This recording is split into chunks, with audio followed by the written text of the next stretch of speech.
Hello guys, we are back with our next lecture. In this lecture, let us understand what is a program flow graph and what is a liveliness analysis. So these are the two topics which are the last topics of our compiler designing, and we'll be discussing them in this lecture. Okay. Yes. So let us start with our discussion with respect to flowchart, guys. So for this, I am writing a small block of code, guys. For that, let us convert it into a flow graph. Okay. I equal to 2. Step 1, step 2. Okay, when it comes to step 3, it is a if condition with respect to I value and x value.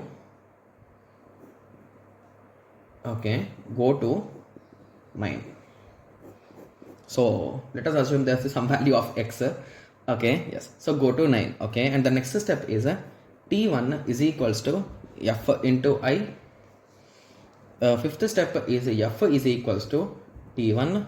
Sixth step is t2 is equals to I plus 1. Seventh step is I equal to t2. Eighth step is go to 3. Step 9 is go to calling program. Okay, so this is the given program, guys, and they are asking us to convert this diagram into flow graph. Okay, so please concentrate, guys. There are only 3 rules. The thing is, if you understand them clearly, it will be really easy, guys. So the first thing is first state is a leader. Okay, so they are saying that the first line is always a leader. So let me name it out, leader. Done. So the next step is statements that is a target of condition or unconditional statement is also a leader. So observe carefully, guys. So let me take a highlighter. Okay, yes. So here we are having a go to 9 and go to 3. And is there any other thing here? So this is saying go to calling program, but we don't know where exactly to go, right? Yes. So now this thing says statement that is the target of condition or unconditional statement is a leader. So now indirectly go to 3 means where I will go? I will go to 3. So means 3 is a leader. Okay. Similarly go to 9. So go to 9 means I am going to 9. So indirectly it is also a leader. Okay. So that's it, right? Yes. Okay. So now the next step is statements that follows immediate condition or unconditional statement is a leader.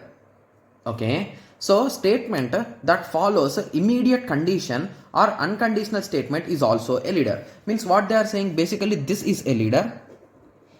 Okay, and if there is any line below this, that will also be a leader, right? Yes, because it's a condition, right? It's also a okay, so this will not come, only this will come. So this is the only condition, right? Yes. Okay, so now we got all the leaders, right? Yes. So once we got all the leaders, make them into boxes, guys. So this is leaders, this leader 1 box, this is a leader 2 box, this is a leader 3 box, this is a leader 4 box. So let us name this as a block 1, block 2, block 3, block 4. So now draw them one below other, guys. So block 1, block 2, block 3, block 4. So round them off. So please now concentrate, guys. So after block 1 execution, where I am going to go, guys? So once block 1 execution is done, there is nothing to check here. Directly I will go to block 2, right? Yes. So from block 1, I will go to block 2. Okay. So what about from block 2? From block 2, if my condition is okay, I will go to 9. So there is a chance to going to block 4. And there is another chance that if this fails, I will go to 4. Okay, so that is nothing but block 3. So both of these things are possible here. Okay, moving on to block 3. Okay, there is only one option. I can go only to block 4. Right? Yes. Sorry. In block 3, after end of block 3, I am automatically going to go to 3, right? So indirectly after block 3, I will go to 3. Okay, so now this is the block diagram or flow graph for our given code, guys. So to be clear, what is this code, guys? So it is a performing like a loop, right? Yes. So you are starting with block 1 code, that is initialization. Then you are checking a condition. If that condition is true, you are executing this particular block 3 until the condition is false or true. Sorry, until the condition is false, and once it becomes true, you are going to block 4. So that is the working of the particular code. So now you understood, right? So what did it say exactly? So the exactly how it is executing, that is what it told. Yes, yes. So this is another example, guys. So let us, shall I write it down, or are you okay with directly explanation in the book? So what shall we do? So let me write it down because most of the students will be saying, please write it down, right? Yes, okay. Okay, so I'll be trying to fit it here itself, guys. So 1 is I equal to 1. 2, j is equals to 1.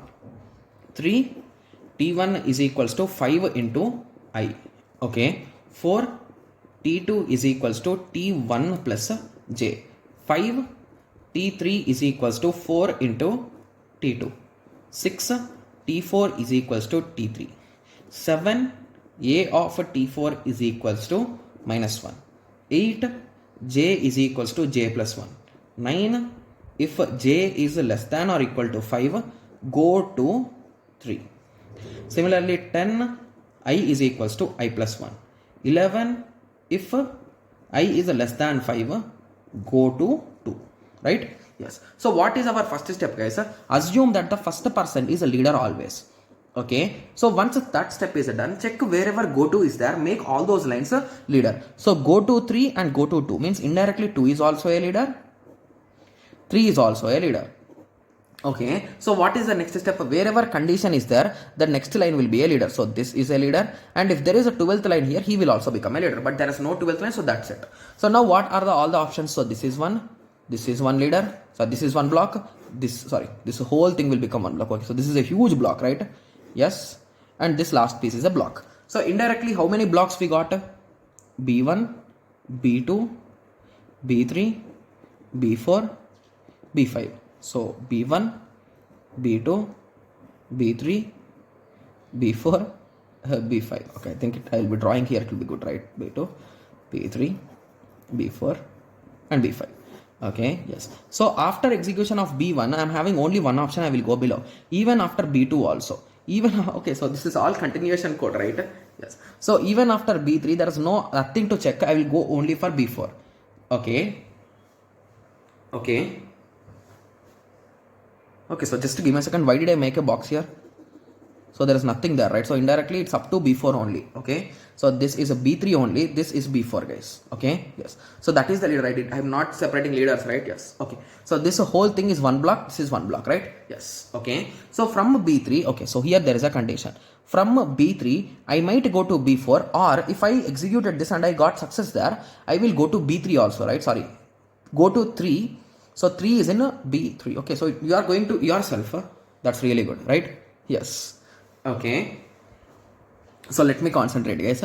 So from B1 we will go to B2. From B2 we will go to B3.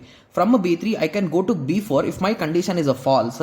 If it is a true, I will go inside B3 again. So basically I'm going to execute. That's it, right? Yes. And similarly, when B4 is executing, I might end the program if everything is done, or else I can even go to 2. That is nothing but block 2. So this is also possible. So this is the flow graph for our given question. Got it? Yes. So now I hope everyone got a clear idea with respect to this flow graphs, right? Yes. Okay. So now let us go through our last topic, that is the liveliness analysis, guys.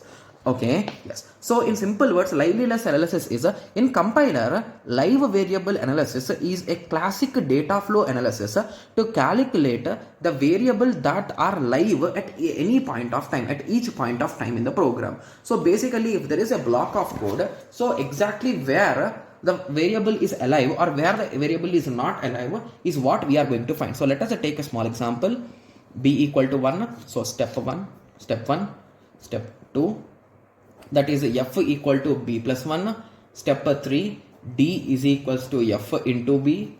Step 4, e is equals to d into 2. Step 5, c is equals to d plus f into e. Step 6, a is equals to f plus 2. Step 7, b is equals to a plus c plus e. Okay, so let me draw the table for this, guys. So the table will look in this. So 1, 2, all the stages, how many we are having? 3, 4, 5, 6, 7, and here we are having all the variables. So a, b, c, d, e, f. That's it, right? Yes. Okay. So basically, wherever the particular data or the data item is alive, we will keep L, guys, and wherever it is dead, we will keep a D. Got it? Yes. So let us start. And to be clear, I'm going to give some hints, guys. So please concentrate. So wherever you are checking, so basically, if I am checking at 1, I am indirectly checking before 1, guys. I am not checking at 1. I am checking before 1. So it indicates before or up to, guys. Okay. Yes. So 1. So in 1, is there any chance that above 1, is there any chance that anyone will be alive, guys? No, right? So it's compulsory, everyone will be not there. Okay, yes. And at 2, indirectly at 1 B is used. So indirectly I need to initialize at least B, right? Yes. So only that item will be live and every others will not be live, right? Yes. And moving on to step 3. So now this particular thing is done. Okay, so now moving on to step 3. Before step 3, B should be alive and F should be alive. So these two are mandatory, and other than that, no idea about others. Okay, yes. And what about step 4? So before step 4, we need to have D, F and B, right? Yes. So D, F and B. Other than that, everyone can be removed, right? Yes. Okay. Yes. Okay, so just give me a second. Okay. Okay, so once this particular statement is done, so once check below, guys. So is anywhere B used again, guys? Okay, so B is being used, B is never used on the right hand side, right? Again, so I think we can kill B now, right? Yes, so we are going to kill that B and everyone will be dead. Okay, okay, yes, so let us continue. Okay, so now B's thing is done. So now you are at step 5. So in step 5, compulsory D and E are alive. So what about D? D is alive and E is alive, right? Yes. And what about A? We don't know about A. What about C? Never used before. And what about F? So here, before that F is not used, but in future F is going to be used, right? Yes. So that is the reason why we are going to keep it alive. So if it is going to be used in future also, we are going to keep it alive, guys. If it is not going to use for sure, we are going to remove it. Okay. Yes. So moving on to the 6th step. So compulsory D, F, E, C will come, right? Yes. And to be clear, C is being used. Okay. So C will mandatorily come. And what about D? D is not used in the future. So I think we can remove D, right? Yes. So removed. Okay. So what about the next variable? So D is done. Okay. What about F? F is going to be used here. So I think we need to keep that F for now also, right? Yes. Okay. Yes. Okay. So please concentrate. F is done. So what about E? E is also going to be used. So I need to keep that E also. So this A is dead again. Okay. Yes. So now moving on to last step. So in the last step, A and F. So is A going to be used? Yes. So I need to keep A live. Okay, and when it comes to F, so F is not going to be used, I can kill it. And when it comes to C and E, they are going to be used, so I need to keep them live, right? Yes. So now this is the table, and I did a small mistake here. So when I did for this particular 4th column B, so concentrate, guys. So in 4, is B used again in future, guys? No, right? So then why do I need it to keep it alive? So I can make it dead, right? Yes. So let me revise it once again so that you will get more clarity on this. So let us solve the same question again, guys. To be clear, I don't have that many questions with respect to this. So that is the reason why I'm solving the same question again. Into B, E is equals to D into 2. I think this is also a PYQP. Okay. Yes. C is equals to D plus F into E. A is equals to F plus 2. B is equals to A plus C plus E. Okay, so 1, 2, 3, 4, 5, 6, 7. A, B, C, D, E and F. So concentrate again, guys. So I'm solving the same question so that you will get more clarity now, right? Yes. Okay, so if I'm checking at A means 1 means what, guys? I'm checking before 1, right? Yes. And I will always keep an eye on the future also, right? Yes. Okay, yes. So firstly, at the first stage, everyone will not be available, guys. Okay, so once I am at stage 2, B is going to be used in the future and I have created B, means I need to make that alive, and the other people I am not having any idea for now. Okay, so now the first statement is done. So now moving on to the second statement. So now we are at the third statement, means the second statement is considered. So B is going to be used in the future, so I'll be making it live, and F is also going to be used in the future, so I'll be making it live. So I think other than that, everyone we can remove, right? Yes. Okay, so this statement is done. So now moving on to the 4th thing. So D is being used here. So means D is also used in the future. So I think I need to make that live. And when it comes to B, B is not going to be used anywhere in the future, right? Yes. So I can remove that D here, right? Sorry, B here, right? Yes. Okay, that's it, right? Yes. Okay. So other than that, everyone can be removed, right? Yes. And F is also going to be used again. So I will be making it live. Okay. Yes. And when it comes to the 5th stage, so it will depend on the previous one. So E is going to be used in the future. Okay. Similarly, D is also going to be used in the future. Okay, and F is also going to be used in the future. Okay, that's it, right? Yes, other than that everyone will be removed. Okay, so now moving on to the sixth stage, we'll check the previous stage. So F is going to be used in the future. Yes, A is not available yet. C, so C is also not available yet.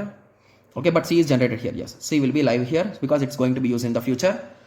Okay, and what about E? E is also going to be used in the future, and D's work is done, and B's work is done, and A's work is done. Okay, A will come. A did not come yet, guys. Okay, yes. So now moving on to the last statement. A is going to be used. A is going to be used. C is going to be used. E is going to be used. Other than that, everyone will be removed. Got it? Yes. So now you are exactly understood, right? Yes. Okay, so now I hope everyone got a clear idea with respect to this liveliness analysis and flow graphs, right? Yes. Okay, and this is the end of the subject compiler deciding, guys. Okay, yes. So in the next few lectures we'll be discussing the PyQpys, and that's the end, guys. Okay, yes. So I think we have covered all the 10 subjects, right? Yes. Okay, so in the next lecture let us continue with the PyQpys. Okay, yes. Okay, so I hope everyone got a clear idea with respect to flow graphs and liveliness analysis. So in the next lecture let us continue with the next things. That is, thank you. Thanks for watching. Like, share and subscribe for more awesome videos like this. Thank you.